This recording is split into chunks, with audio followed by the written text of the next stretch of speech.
우리 하나님 말씀은 마가복음 2장 1절부터 12절까지입니다. 마가복음 2장 1절부터 12절까지 교독하시겠습니다.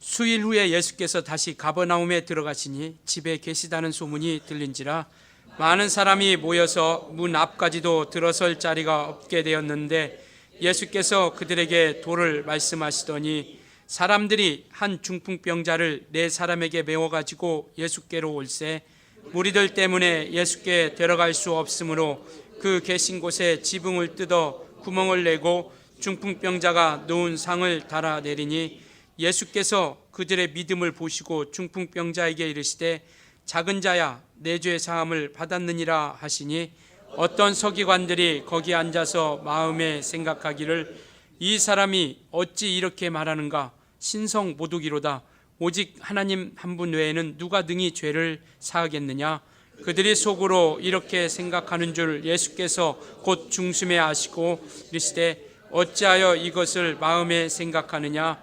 중풍병자에게 내 죄 사함을 받았느니라 하는 말과 일어나 내 상을 가지고 걸어가라 하는 말 중에서 어느 것이 쉽겠느냐 그러나 인자가 땅에서 죄를 사하는 권세가 있는 줄을 너희로 알게 하려 하노라 하시고 중풍병자에게 말씀하시되 내가 내게 이르노니 일어나 내 상을 가지고 집으로 가라 하시니 그가 일어나 곧 상을 가지고 모든 사람 앞에서 나가거늘 그들이 다 놀라 하나님께 영광을 돌리며 이르되 우리가 이런 일을 도무지 보지 못하였다 하더라.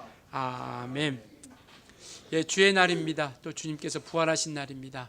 부활의 기쁨과 또 그 감격이 우리 모든 성도님들에게 넘쳐날 수 있길 예수님으로 축원합니다. 인사 한번 하시죠. 오늘도 참으로 잘 오셨습니다 하고 앞뒤좌우 인사하시겠습니다.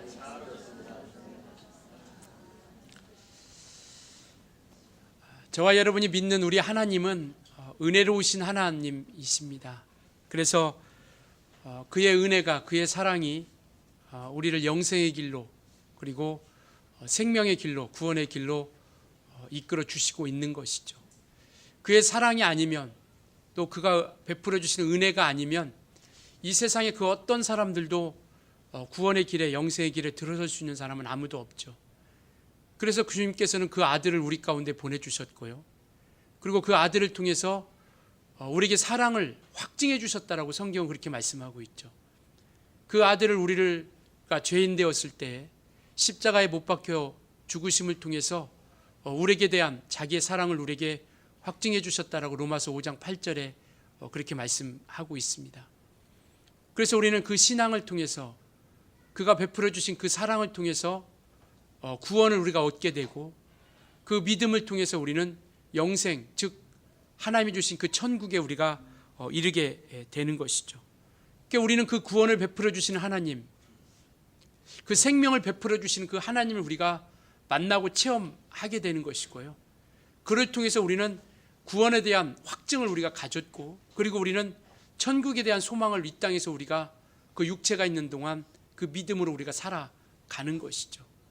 그래서 예수께서 이 땅에 오신 것은 우리에게 그것을 확증시켜 주고 우리가 그것을 분명히 알고 깨닫고 그리고 체험함을 통해서 그 믿음에서 흔들리지 않게 우리에게 그 믿음을 굳게 서게 하기 위하여 우리 가운데 오신 것이고요. 그래서 우리는 이와 같이 그 말씀을 통해서 이제는 그 믿음을 지켜가고 또 그 소망을 통해서 이제는 주님과 함께 우리가 그 신앙의 길을 걷게 되는 것이죠. 오늘 주님은 가버나움에 들어가셨다라고 이렇게 말씀하셨고요. 가버나움에서 오늘 하나님께서 말씀하시는 그 말씀을 이제 예수께서 증거하고 있습니다. 그런데 그 집에 들어갔는데 그 집에 너무나도 많은 사람들이 그 무리가 모여들었기 때문에 도저히 많은 사람들이 있어서 그곳에 들어갈 수 없는 그러한 상황, 이러한 상황 가운데 있는 일인데요.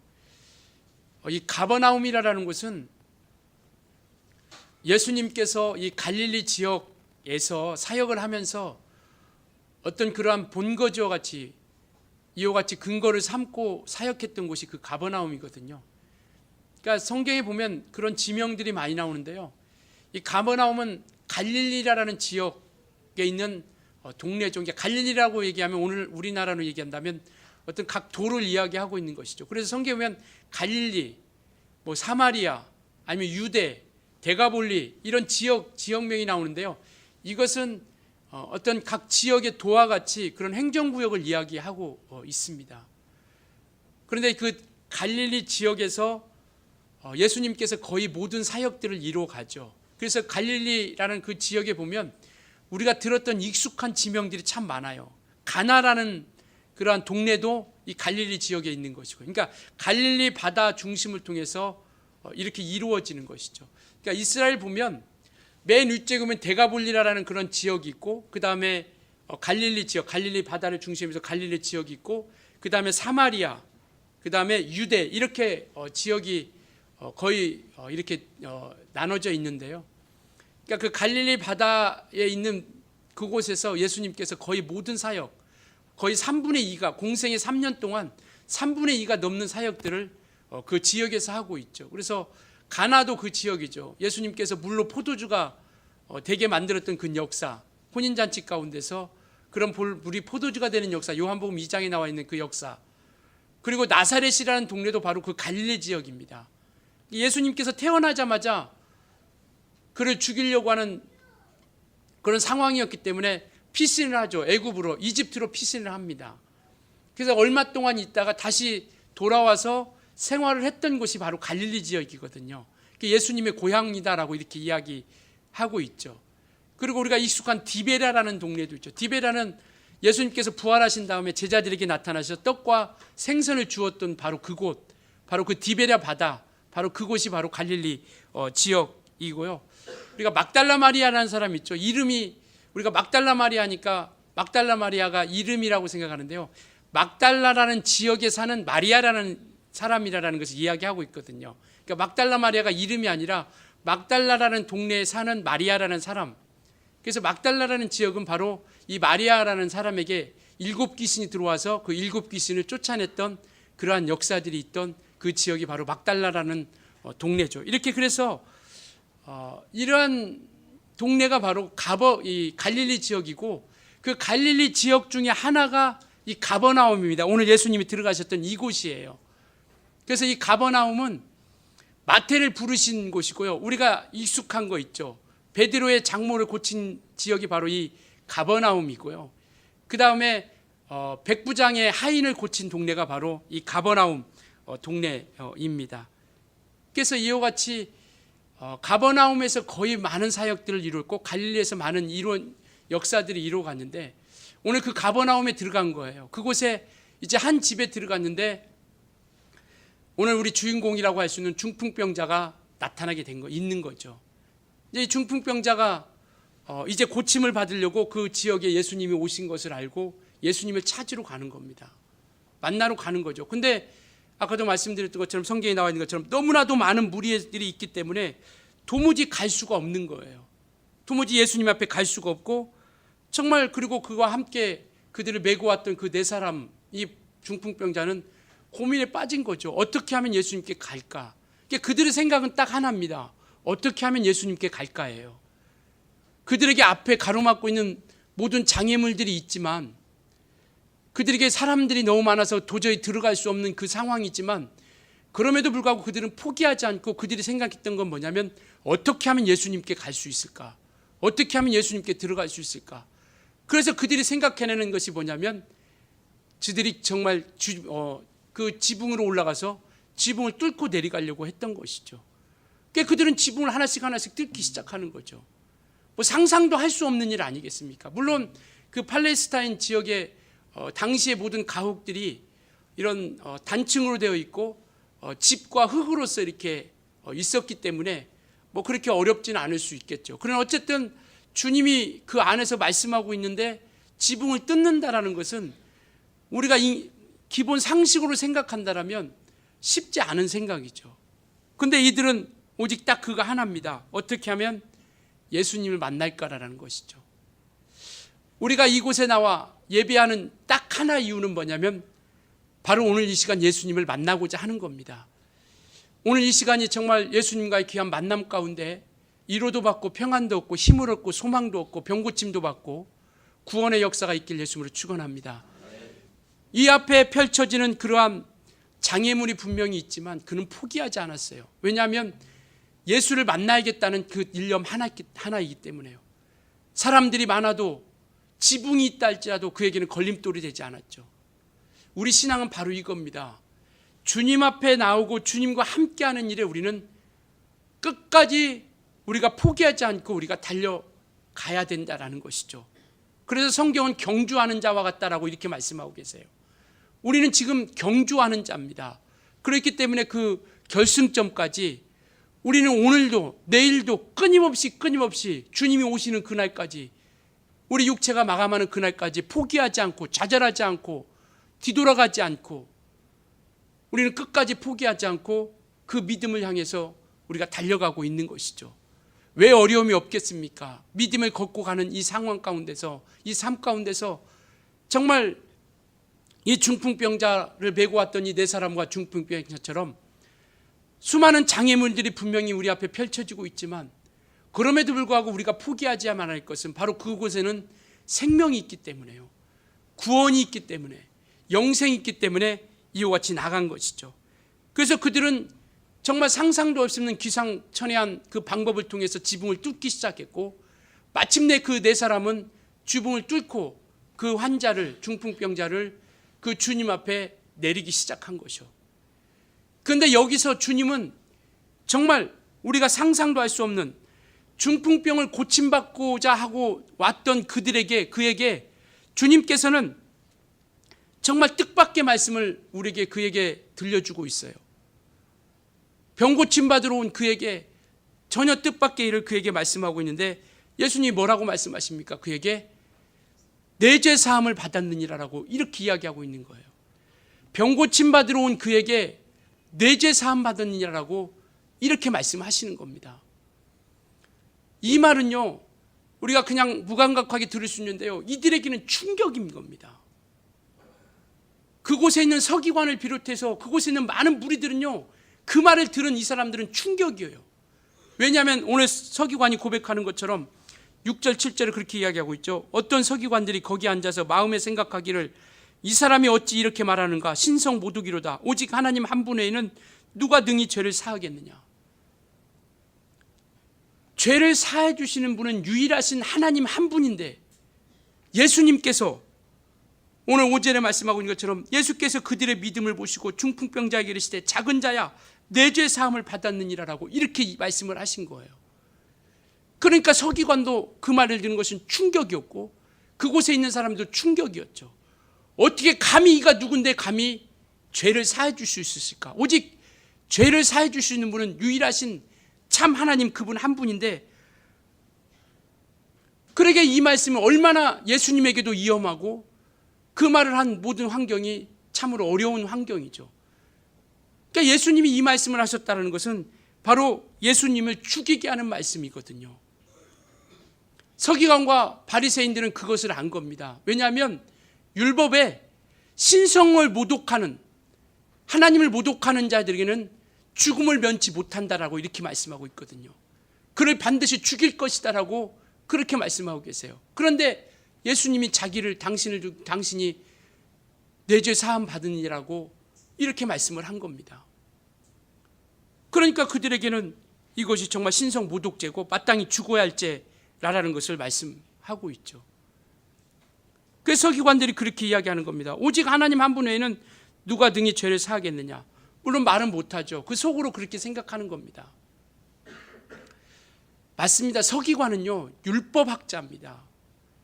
율법학자고 율법을 가르치고 율법에 대해서 연구하는 사람이에요. 그러니까 얼마나 잘 알겠습니까? 율법에 대해서 잘 알고 하나님에 대해서 얼마나 잘 알겠어요. 그러니까 그가 하나님 외에는 누가 능히 죄를 사하겠느냐? 이건 맞는 믿음입니다. 그들의 신앙은 맞는 믿음이에요. 잘못된 게 아니고 틀린 게 아니에요. 하나님 한 분 외에 누가 죄를 사하겠느냐? 하나님 외에는 죄를 사하실 수 있는 분이 없다라는 것. 이들의 믿음은 맞는 겁니다. 그러나 이것이 올바로 알지 못하고 바로 알지 못했기 때문에 이들의 믿음이, 이들의 지식이 오히려 걸림돌이 되어서 이들은 예수를 부인하게 되고 예수 앞에 온전히 쫓지 못하게 된다는 겁니다. 율법이 말씀하시고자 하는 것을 알지 못하는 거죠. 율법을 통해서 보여주시고자 하는 것을 온전히 깨닫지 못하게 되는 겁니다. 율법을 통해서 우리에게 보여주시고자 하는 것은 예수 그리스도를 통해서, 하나님의 아들을 통해서 그가 죄를 사하러 오신 분이시다라는 것, 그가 곧 하나님의 아들이시다라는 것을 우리에게 보여주시고자 하는 거죠. 그래서 율법을 통해서 예수를 만나게 하는 법이거든요.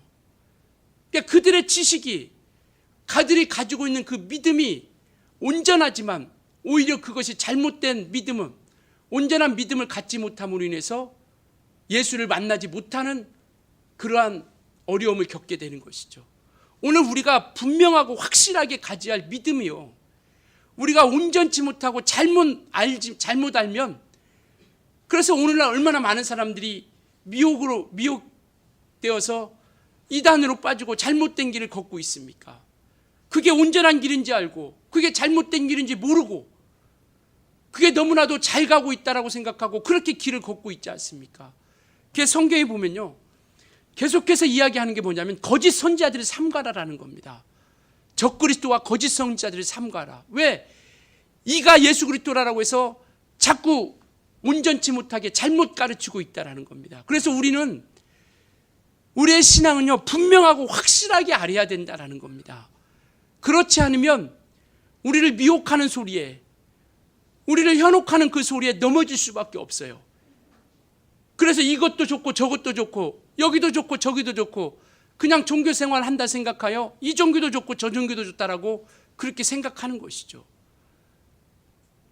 그러나 우리는 분명하고 확실한 믿음을 통해서 하나님이 원하시는 믿음과 신앙을 가지자라는 겁니다. 내가 원하는 믿음이 아니요, 내가 바라는 신앙이 아니라, 내가 생각했던 그러한 방향이 아니라 하나님이 원하시고 하나님이 뜻하시고 하나님께서 이루시고자 하는 그 믿음의 길로 우리가 온전하게 걸어가야 되지 않겠느냐라는 것이죠. 하나님 한 분 외에 죄를 사하실 수 있는 분이 없다라는 것 너무나도 잘 알고 있지만 그가 보내신 이가 예수 그리스도이시라는 것을 알지 못한 거죠. 그가 곧 하나님이시오 하나님의 아들이시다라는 것을 알지 못한 겁니다. 이들은 바로 그 예수가 우리 죄를 위해서 오셨다라는 것을 알지 못한 거죠. 그러니까 그들은 끝없이 예수를 죽이려고 했던 거고요. 마침내 예수님은 대제사장들과 서기관과 바리새인들과 장로들에 의해서 마침내 죽지 않습니까? 그들의 정말 그것으로 인해서 결국 그들은 그 예수님은 죽게 되는 것이죠.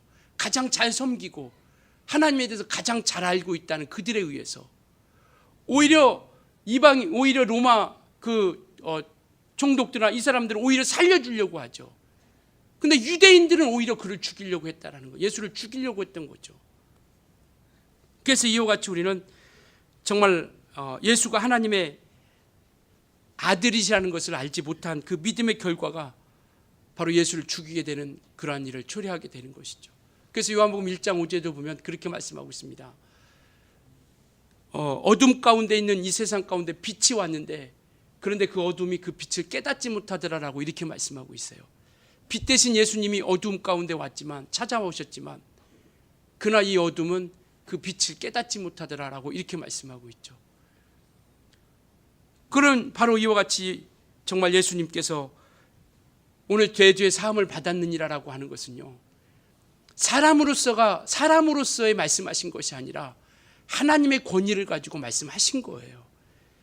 그는 이 땅에 이와 같이 하나님의 말씀을 듣고 하나님의 말씀을 따라서 하나님의 일을 위해서 하나님이 뜻하신 바를 이루고 오셨고 그가 하신 모든 말씀은 아버지께서 허락해 주신 것이다라고 우리는 너무나도 잘 알고 있죠.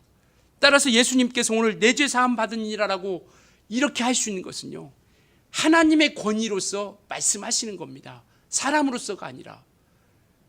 그래서 예수는 이 땅에 인자의 모습을 통해서 이 땅에 우리 죄를 속하려 오신 거예요. 왜냐하면 육체가 아니면 죽음을 경험할 수 없고 죽음을 경험하지 아니하면 우리 죄를 속할 수 없기 때문에요. 그래서 말씀이 육신이 되어 우리 가운데 오심을 통해서 인자로서 사람의 모양으로 이 땅에 오신 것은 우리의 죄를 속하려 오신 겁니다. 그래서 우리는 그를 우리가 100% 인성을 가지고 오셨다라고 이렇게 말씀하고 있죠. 우리와 똑같은 사람의 모습을 가지고, 그리고 우리가 똑같은 성질의 그 모양을 가지고 우리 이곳에 예수님께서 오신 거예요. 그래서 그는 배고프셔서 먹을 것을 드시기도 하셨고, 피곤하셔서 배 고물에 주무시고 하셨던 것처럼 때로는 피하시기도 하셨고, 우리와 똑같은 그러한 인성을 가지고 오신 분이시고, 그러나 그는 하나님으로서 신성을 가진, 완벽한 신성을 가지고 이 땅에 오셨기에 그는 우리의 죄를 담당하시고 그가 부활하시고 하늘에 오르셨다라는 것을 우리에게 보여주고 있죠. 그래서 우리가 하나님은 인성으로 오셨고 신성으로 오셨다, 그냥 우리가 그냥 들었던 지식이 아니라 이것이 우리의 믿음이거든요. 예수 그리스도는 100% 인성으로 오신 분이시고, 예수 그리스도는 100% 신성을 가지신 완전하신 그리스도로 이 땅에 오신 분이십니다. 그래서 그는 사람으로 오셨어요. 우리는 이걸 믿는 겁니다. 적그리스도가 뭡니까? 적그리스도는 육체로, 예수께서 육체로 오신 것을 부인하는 이들이 적그리스도예요. 우리가 혹 잘못 알아서 예수는 사람으로 우리같이 똑같은 고통과 아픔을 당하신 게 아니야, 신이기 때문에 그런 게 없어. 아니요, 그는 똑같이 죽으시러 오셨어요. 우리 육체와 똑같은 모습입니다. 인성으로 오신 거고요. 그는 하나님으로, 어떻게 사람이 죄를 담당하고 어떻게 살릴 수 있겠어요? 어떻게 죄를 사할 수 있겠습니까? 그래서 그는 하나님으로 오신 거예요. 그래서 신성을 가지신 분입니다. 그래서 인성과 신성을 완전하게 갖추신 그리스도이십니다. 우리 이걸 믿는 거예요. 그래서 만약에 육체로 오신 것을 부인하면 적그리스도라고 성경은 말씀하고 있죠. 이와 같이 완벽하신 분으로서, 인성과 신성을 갖추신 완벽하신 분으로서 우리 가운데 하나님으로서, 하나님의 아들로서, 그리고 만왕의 왕으로서, 만주의 주로서 우리 가운데 오셨다라는 것이죠. 그래서 내 죄 사함을 받았니라라고 하는 것은 하나님의 권위로 말씀하시는 겁니다. 우리는 그 권위를 인정하는 거고요. 사람들은 예수를 성인 군자 중에 한 사람으로 생각하지 않습니까? 네 사람 중에 한 사람으로 생각하죠. 훌륭한 사람, 참 정말 사람들이 따라갈 수 없는 참 대단한 사람이다, 섬기고. 그러나 그를 하나님의 아들로 인정하지 않죠. 하나님으로 인정하지 않습니다. 우리의 믿음은 어떻습니까? 우리의 믿음은 예수를 누구로 보고 있느냐라는 것이죠. 바로 그분은 우리의 죄를 사하실 수 있는 유일하신 하나님이시고요, 바로 하나님의 아들로서 우리 가운데 오신 분이시다라는 것을 말씀하고 있습니다. 그래서 오늘 이와 같이 정말 내 죄 사함을 받았느니라 라고 말씀하시는 건 뭐냐면, 예수님이 우리 인생들을 진단하실 때 정말 가장 절실한 것이 죄 사함이라는 겁니다. 우리 인생들을 볼 때 가장 절실한 것이 죄 사함이기에 우리에게 죄를 사해 주시는 그러한 역사를 우리에게 베풀어 주시고 있고요. 오늘 본문에도 말씀하고 있는 것처럼 그렇게 말씀하고 있죠.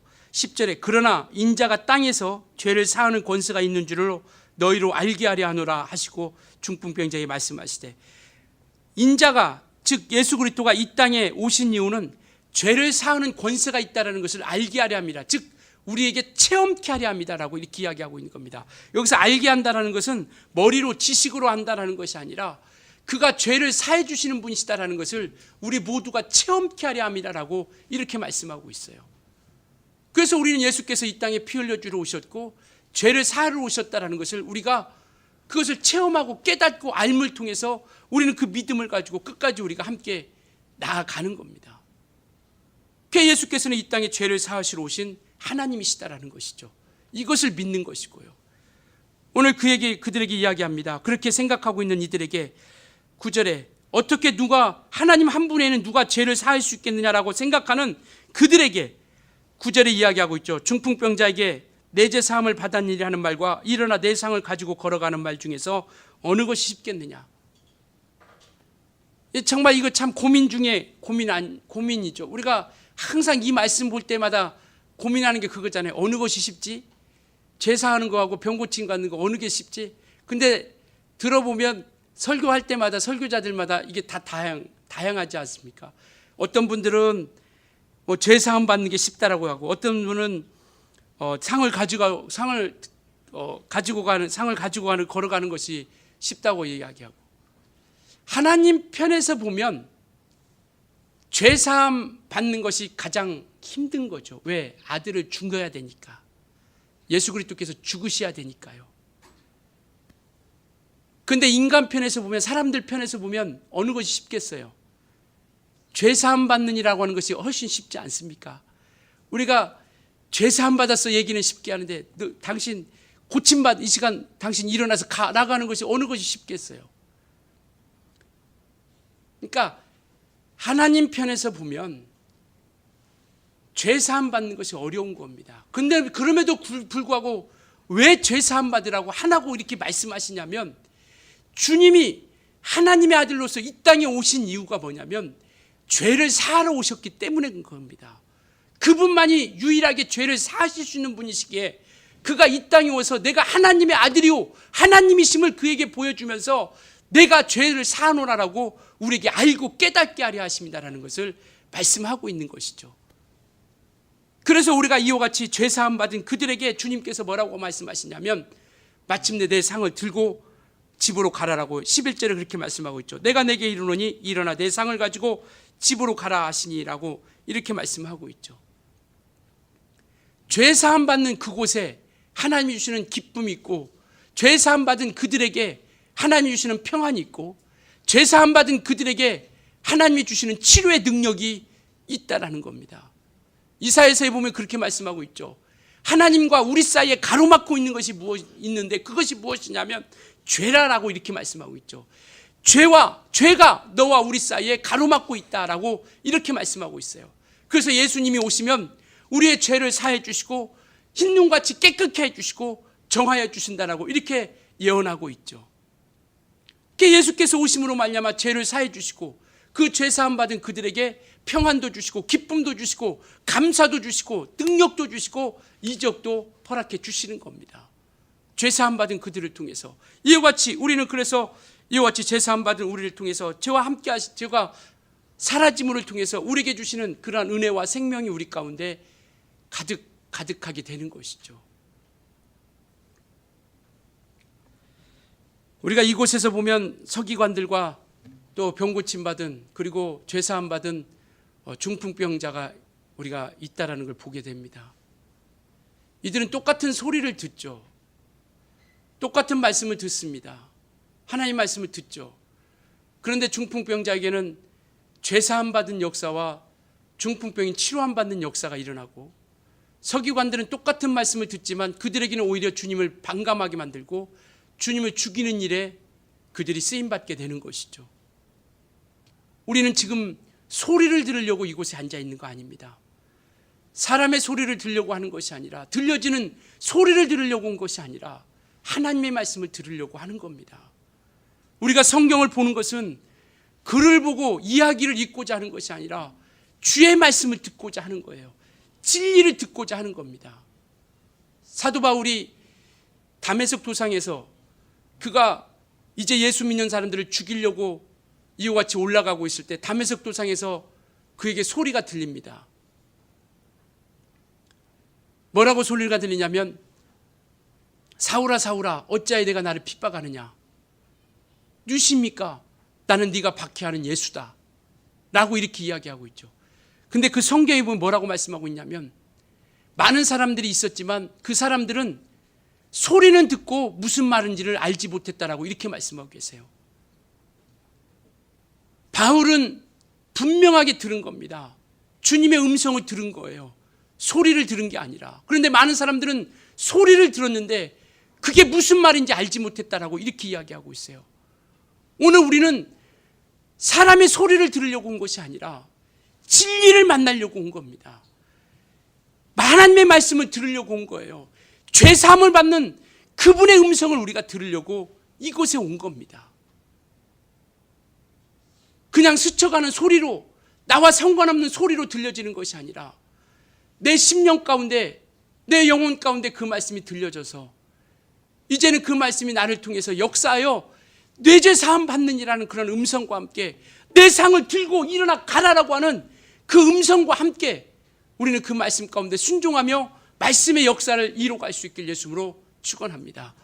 말씀은 우리가 소리로 흘러보내는 것이 아니라 하나님의 말씀으로 받고요, 그것이 우리에게 믿음이 되고, 그리고 그 말씀을 믿음으로 받고 우리가 그 말씀 가운데 순종할 때 우리가 오늘 2019년도 달려가는 것처럼 그때 마침내 말씀이 살아 역사하시기 시작한다라는 겁니다. 오늘 그렇게 이야기하고 있잖아요. 11절에요. 일어나 내 상을 가지고 집으로 가라 하시니, 12절에 그가 곧 일어나고 상을 가지고 모든 사람 앞에서 나가거늘, 이렇게 이야기하고 있어요. 이 중풍병자는요, 소리로, 그냥 흘러가는 소리로 들은 것이 아니라 그것을 명령으로 받은 거예요. 믿음으로 받은 겁니다. 그래서 걸을 수도 없고 움직일 수도 없는, 스스로 전혀 움직일 수 없는 전혀 가망성이 없는 그 사람이 일어나, 상을 들고 일어나 가라라고 하는 그 말씀을 들고 즉시로 그 상을 들고 걸어갔던 것이죠. 그 말씀이 그에게는 믿음으로 받아들였고, 믿음으로 받아들인 그 말씀을 가지고 순종할 때 하나님께서 그 말씀의 역사를 이루셔가기 시작했다라는 것이죠. 오늘 우리가 죄사함 받는 것은 우리의 노력과 수고가 없어요. 주님께서 피 흘려주신 그 공로와 그가 죽으신 그 공로를 우리가 믿고 의지하고, 그리고 우리는 그 말씀 앞에 순종함을 통해서 하나님께서 구원의 역사를 이루시기 시작하는 거예요. 이와 같이 말씀이 역사하시기 시작하는 겁니다. 그래서 이와 같이 우리는요, 정말 소리만 듣고 끝나는 것이 아니라 그것을 잘 듣고 믿는 자가 될 수 있게 예수님으로 부탁을 드리겠습니다. 그리고 믿는 자로서만 끝나는 것이 아니라 믿고 우리가 순종하여 말씀이 역사하시게 하자라는 것이죠. 그리고 이제는 우리가 그것을 이제 증거하고 전하는 자들이 되어지자라는 겁니다. 그 중풍병자를 메고 왔던 네 사람이 없었다라면 이 중풍병자가 어떻게 죄사함을 받고 어떻게 병고침을 당할 수 있겠습니까? 그는 예수님이 계신 곳에 그들은 함께 했던 거예요. 데리고 왔던 겁니다. 초청했던 거예요. 전도는요, 초청하는 겁니다. 예수님께로 초청하는 거예요. 말씀을 듣지 않는데 어떻게 죄사함이 있겠고 그들에게 어떻게 생명이 있겠습니까? 그래서 말씀을 듣는 자리로 우리가 초청하는 거예요. 우리가 죄사함 받았기에, 우리가 하나님을 만났기에, 체험했기에 이제는 예수님께로 왔나요? 야, 내 죄 사함을 받았어. 너 구원받은 자야. 이제는 내 죄 사함 받았으니, 구원받았으니 예수께로 가자. 예수님이 그 일을 이루셨어 라고 예수께로 우리가 초청하는 거예요. 예수께로 우리가 안내하는 겁니다. 그래서 말씀을 듣게 하고, 그래서 말씀이 그들을 통해서 역사하시게 하여 그들이 주께로 돌아오고 변화되고 하나님께로 인도함 받자라는 거죠. 스스로 나온 사람이, 교회에 스스로 예수 믿은 사람이 어디 있어요? 나는 아무도 인도하지 않았고 내 발걸음을 나왔어. 여러분들에서 수없이 기도한 사람이 있고요, 수없이 복음을 증거해 준 사람이 있고요, 예수를 소개해 준 사람이 있습니다. 거저 나온 사람은 아무도 없어요. 주님께로 초청한 사람이 있었기 때문에 우리가 이 자리에, 구원의 길에, 영생의 길에, 생명의 길에 우리가 이곳에 서 있게 되는 것이죠. 이제는 우리가 증거하는 겁니다. 야, 내 죄 사함 받았어. 야, 너 구원 받았어. 바로 그가 누구냐면 예수 그리스도시야. 예수께로 가자. 예수께로 나아가자. 예수께로 인도함 받자. 그래서 그들이 예수의 말씀을 듣게 하는 거예요. 예수의 음성을 듣게 하는 겁니다. 그래서 이와 같이 이제는 정말 말씀이 역사하시게 하는 그곳으로 우리가 인도하는 것을 우리가 감당해야 된다는 것이죠. 그래서 정말 이와 같이 이제는 하나님의 나라에 우리 모든 이들을 초청하여 그들이 영생에 이를 수 있도록, 왜냐하면 우리는 주께 보냄을 받은 자거든요. 성도가 뭡니까? 성령으로 인침받았다는 게 뭐예요? 아, 나 성령 받았으니까 좋았다라는 것이 아니라, 성령 받았다는 것은 보냄을 받은 겁니다. 이제 성령을 통해서 땅끝까지 이르되 증인이 되라 말씀하셨기에 이제는 보냄을 받았기에 그곳에 가서 우리는 정말 선교사로서, 복음을 증거하는 자로서 그것을 복음을 증거하고 예수로부터 제사함 받은 것을, 구원받은 것을 우리가 선포해야 된다는 겁니다. 그래서 그들을 주께로 우리가 인도하는 그러한 보냄을 받은 그 사명을 우리가 다할 수 있길 예수님으로 축원합니다.